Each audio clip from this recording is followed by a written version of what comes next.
Bapak Ibu yang ada di depan saya ini adalah orang-orang terpilih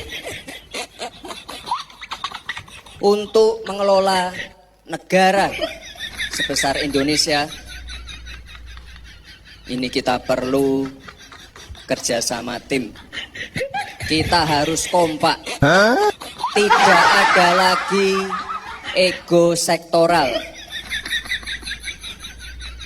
Forkopimda harus kompak. Kepala-kepala daerah ini terutama harus kompak juga dengan kabupaten, kota-kota sekitarnya. Sekali lagi Bapak Ibu, saya garis bawahi.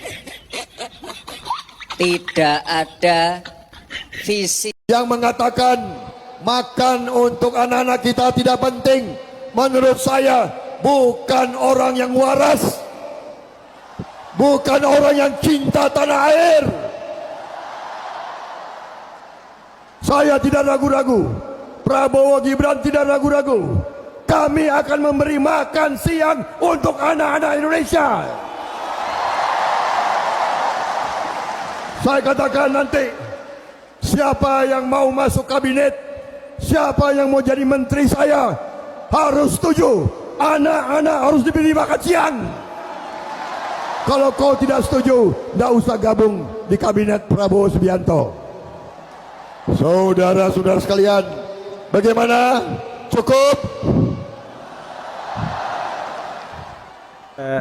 Luar biasa ya apa yang menjadi perilaku para netizen, tak habis-habisnya memparodikan Samsul dan juga Pak Prabowo. Nah, kali ini bukan hanya parodi yang akan Mimin tampilkan, tapi komentar menohok juga akan ditujukan kepada Pak Prabowo dan juga Samsul, terkhususnya 19 juta lapangan pekerjaan yang dijanjikan oleh Samsul, kemudian ditagih oleh netizen, dan juga mengenai persoalan Danantara, bahwa Danantara ini adalah suatu hal yang sangat berbahaya dan dihuni oleh orang-orang yang ahli dalam korupsi.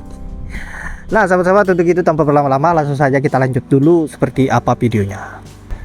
Presiden Prabowo, apa tanggapan dan saran Anda tentang urusan di pilkada?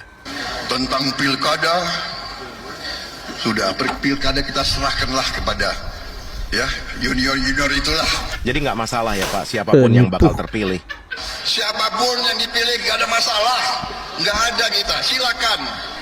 Yang bener nih Pak, nanti Bapak malah ikut cawe-cawe dan intervensi. Nggak ada urusan, silahkan. Nggak ada intervensi.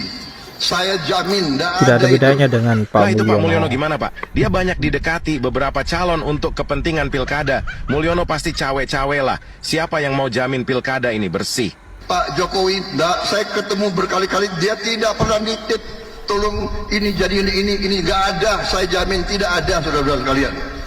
Yang benar ya Pak Presiden, Anda bertanggung jawab loh atas kebersihan dan netralitas pilkada dari pengaruh siapapun, termasuk si Mulyono dan Pak Presiden sendiri.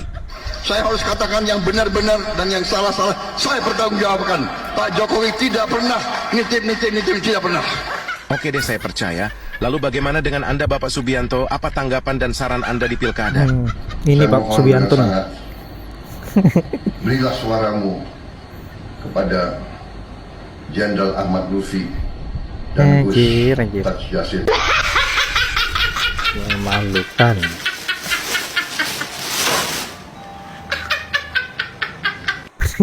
Sing luwih ngenes soal janjine Gibran 19 juta lapangan pekerjaan. Di tempatku ada 8.000 lebih PHK, Kang. Goleki Gibran. Goleki Gibran. Ayo Gibran. Goleki Gibran. Ini salah satu pendukung dari Prabowo Gibran loh. Iya Gibran, janjimu ndi Bran? Pira Mbak? 19 juta lapangan pekerjaan. Ya. Bran. Ditagih janjimu Bran. Wes jo enak-enakan joget-joget tok ae Bran. Wi. Wah wong do nagih janjimu kuwi ndi? 19 juta lapangan pekerjaan ndi Bran? Ayo, kowe wis digaji negara.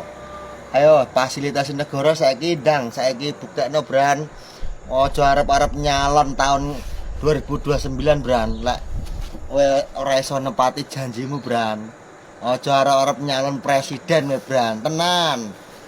Lek janji-janji ra iso mbuktekne wis tidak semudah itu, Bran. Pokoke arep nyalon neh lek kowe gak iso mbuktekne janji-janjimu politikmu, jangan harap arep nyalonnya, Bran. Ayo Gibran, metu Gibran.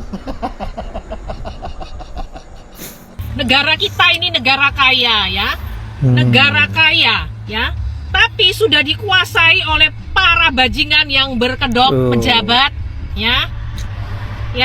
Lihat apa yang telah diperbuat oleh mereka, masalah Pertamax, Danantara ya, IKN, Food Estate, Hambalang, pagar laut, timah, nikel, blok Medan, hilirisasi, dana haji, bansos, apalagi BPJS, Asabri, Jiwasraya, Judol, apalagi pinjol, narkoboy, pajak, makan gratis, ditambah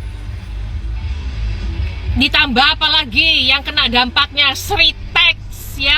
Iya. Apa masih kurang gelap lagi ndasmu? Hah? Apa masih kurang gelap lagi ndasmu? Cok. Wes sudah dulu tanya cote. Kereta api bangkrut, pesawat terbang Garuda bangkrut,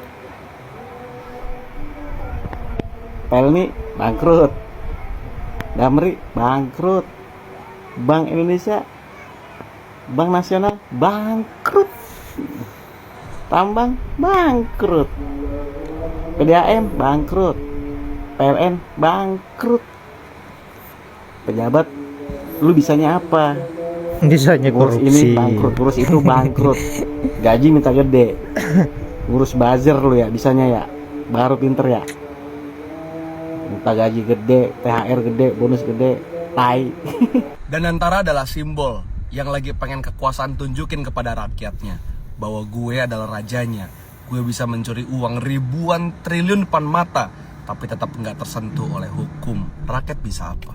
Ngeri ini barang bos. 5. Bahaya Danantara untuk kita semua sebagai rakyat. Nomor 5, Danantara adalah pertunjukan puncak nepotisme. Penanggung jawab utamanya adalah presiden kita. Tunggal itu Prabowo Subianto. Lagi-lagi raja-rajaan.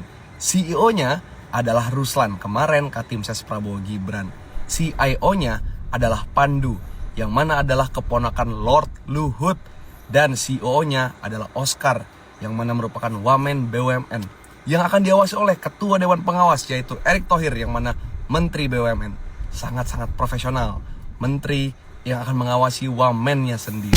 Dan salah satu Dewan Penasihatnya adalah finalis tokoh korup sedunia versi OCCRP, yaitu Joko Widodo, yang akan menasihati gimana Danantara ini harus bersih, akuntabel, gak boleh korupsi. Sangat keren, percaya banget. Nomor 4, Danantara itu adalah kebal hukum. Ini komen GTA pakai cheat polisi baik ini ibaratnya. Ada klausul atau pasal yang bilang bahwa pengurusnya ini nggak bisa dikenain pidana kalau membuat Danantara itu rugi. Gila, asal nggak ada konflik kepentingan. Pertanyaannya, dengan komposisi kayak nomor 5 tadi, mungkin nggak konflik kepentingan? Nomor 3, Danantara itu adalah perampokan besar-besaran di depan mata. Itu bisa ke sana arahnya, bahaya loh. Bayangin, Danantara akan mengelola aset 15.000 triliun dan dengan tadi kebal hukum dana sebesar itu. Masalahnya yang udah-udah, Food Estate 7 triliun rugi, IKN puluhan triliun rugi. Kita sekarang pengen percayain uang sebesar itu kepada mereka-mereka yang saling berkomplot. Not my style. Hamas semua, percaya hamas. gue nyerahin judi ke mereka. Nomor 2, Danantara adalah kebohongan yang kemudian diinstitusikan. Bilangnya efisiensi 300 triliun itu buat apa? Tahu-tahu dikasih buat Danantara. Belum lagi kita bicara soal bilangnya kita sudah siap, tahu-tahu kita terancam defisit APBN. Bilangnya kita akan menang melawan Malaysia dan Singapura yang udah punya Danantaranya duluan. Tahu-tahu ranking korupsi kita jauh, jomplang banget, kita kalah jauh. Kebohongan yang akan menjadi sering dan berbahaya. Nomor 1, lo yang komen coba tentuin karena masih banyak banget. Kalau Danantara bisa ngomong, udah pasti orangnya tuh petatang petenteng. Dia akan bilang, alah rakyat demo-demo, emang lo bisa ngapain ke gue Gue bisa curi uang lo ribuan triliun tapi lo gak bisa ngapa-ngapain kan? Tengil emang. Kekuasaan ini lama-lama makin tengil.